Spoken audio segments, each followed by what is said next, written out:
안녕하세요. 음양과 오행의 차이점에 대해서 생각해 보도록 하겠습니다. 음양학과 오행학은 원래 따로따로 발전을 해오다가 음양과 오행학이 전국시대에 추연에 의해서 음양 오행학으로 통합 발전하게 됩니다. 그리고 이 음양 오행학에 뿌리를 두고 사주명리학이 발전했기 때문에 이 사주명리학의 뿌리인 음양 오행에 대해서 우리가 생각하고 연구해보는 시간을 갖는 겁니다. 음양은 앞에서 음양의 특성에 대해서 생각해 보았듯이 음양은 서로 대립되고 의존하고 또 감소하고 증가하고 소장하고 전화하면서 결국은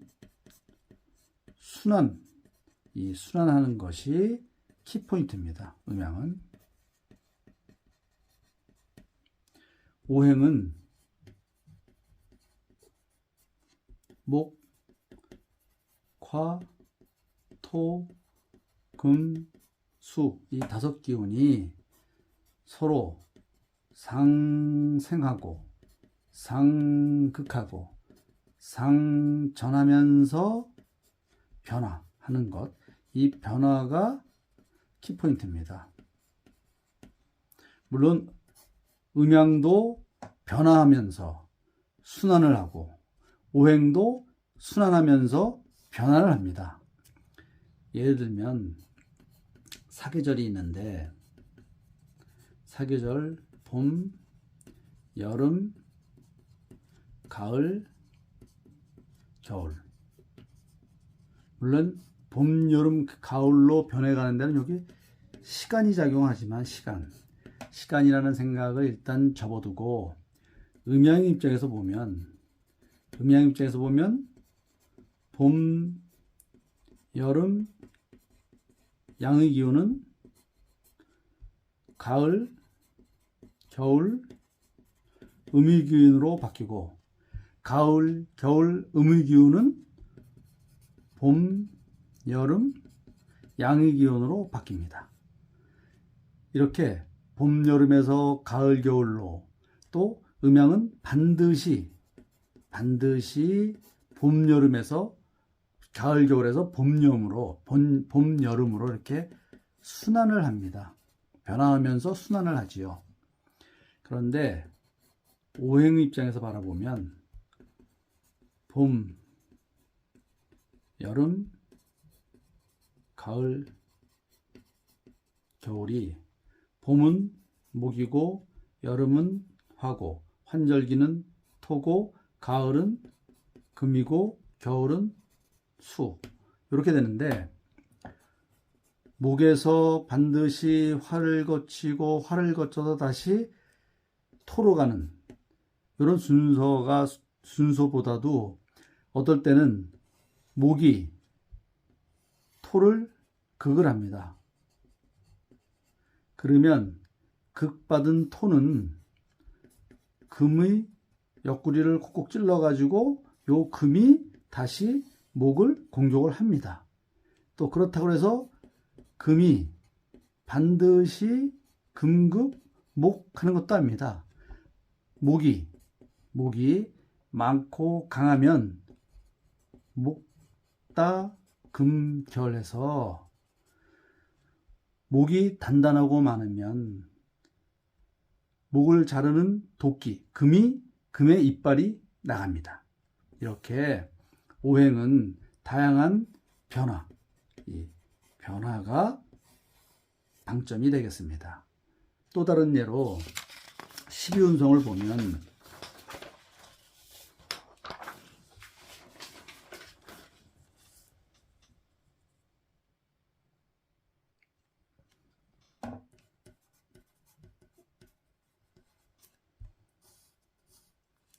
예, 목이 있는데 양목은 순행을 하고 음목은 역행을 합니다. 그래서 절, 태, 양, 생, 욕, 대, 록, 왕, 쇠, 병, 사, 묘, 절. 이렇게 변해가면 음목은 역행을 해서 여기서부터 절이 태고,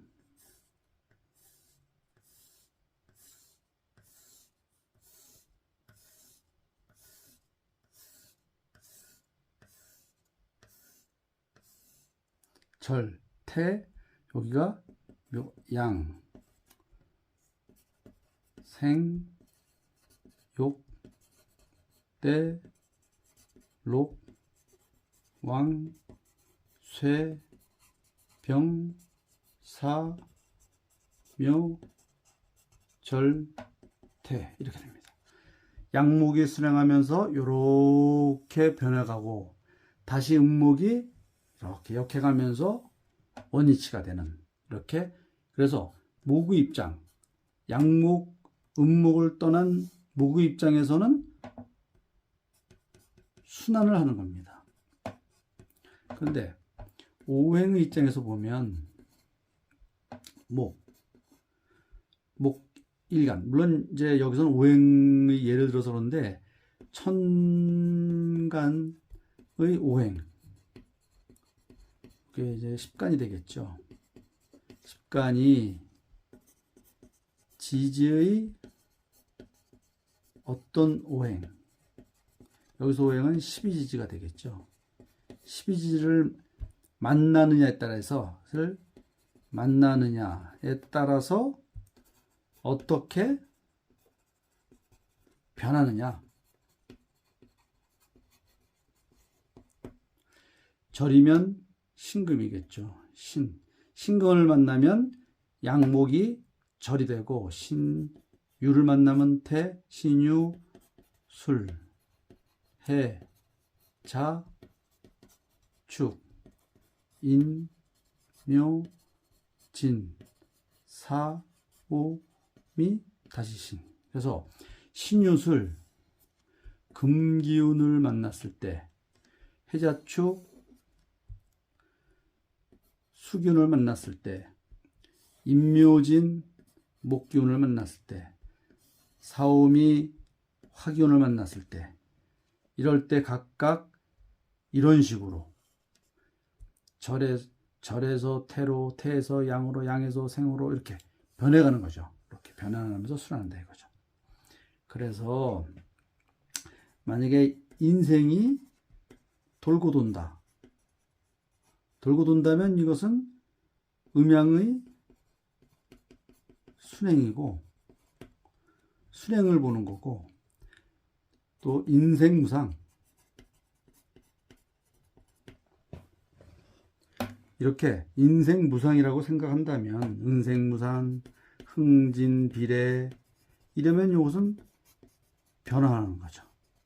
그런데 이렇게 순행을 강조하는 음양이나 변화를 강조하는 오행이 따로따로 노는 게 아니라 이렇게 순행과 변화를 음양과 오행이 함께 같이 변화하고 있습니다. 그래서 음양 오행학은 순환과 변화의 학문이고, 이것을 인간의 그 인생사에 적용한 것이 명리학입니다. 이상입니다.